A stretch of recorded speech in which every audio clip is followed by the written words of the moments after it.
வணக்கம் நண்பர்களே, நம்ம மினி கூப்பர் அப்டேட் நிறைய பேர் கேட்டிருந்தீங்க. நம்ம மினி கூப்பருக்கு இப்போ என்ன பண்ணிட்டு இருக்கோம்னு பார்த்தீங்கன்னா, ஜென்ரல் ஆயில் சர்வீஸ் தான் பண்ணிட்டு இருக்கோம். ஜென்ரல் ஆயில் சர்வீஸில் வந்து பார்த்தீங்கன்னா, இந்த 3 விஷயத்துக்கு கட்டாயம் மாற்றணும். ஒன்று வந்து ஆயில் சேஞ்ச் பண்ணணும். ஆயிலை வந்து சுத்தமாக கழட்டி விட்டுட்டு, அதுக்கப்புறமா டீசல் ஃபில்டர் இருக்குது பார்த்தீங்களா, இதான் டீசல் ஃபில்டர். டீசல் ஃபில்டர் கழட்டி புதுசு போட்டே ஆகணும்.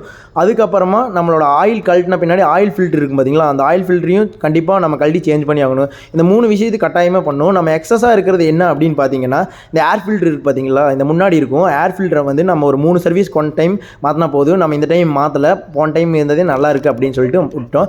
அதுக்கப்புறம் ஹைட்ராலிக் ஃபில்டர், இதான் பார்த்தீங்கன்னா ஹைட்ராலிக் இந்த ஆயில் லிஃப்ட் பண்ணி கொடுக்கும். இதை வந்து நம்ம வந்து ஒரு 1000 ஹார்ஸுக்கு ஒன்ஸ் மாற்றணும். அதையும் நம்ம பார்த்தீங்கன்னா மாற்றிட்டோம். அதுக்கப்புறம் ஆயில் டாப் அப் பண்ணணும்னா ஆயில் டாப் பண்ணிக்கலாம். நம்ம இந்த மொத்த சர்வீஸ்க்கு எவ்வளோ சார்ஜ் ஆச்சுன்னு பார்த்தீங்கன்னா 4500 ஆச்சு. நம்ம இந்த hydraulic filter hydraulic oil top up பண்ணலைன்னா நமக்கு ஒரு 3000 ரூபாயில் வந்து வேலை முடிஞ்சிருக்கும். அடுத்த சர்வீஸ் பார்த்தீங்கன்னா 300 ஹவர்ஸ் கழிச்சு பண்ணால் போதும். நன்றி, வணக்கம்.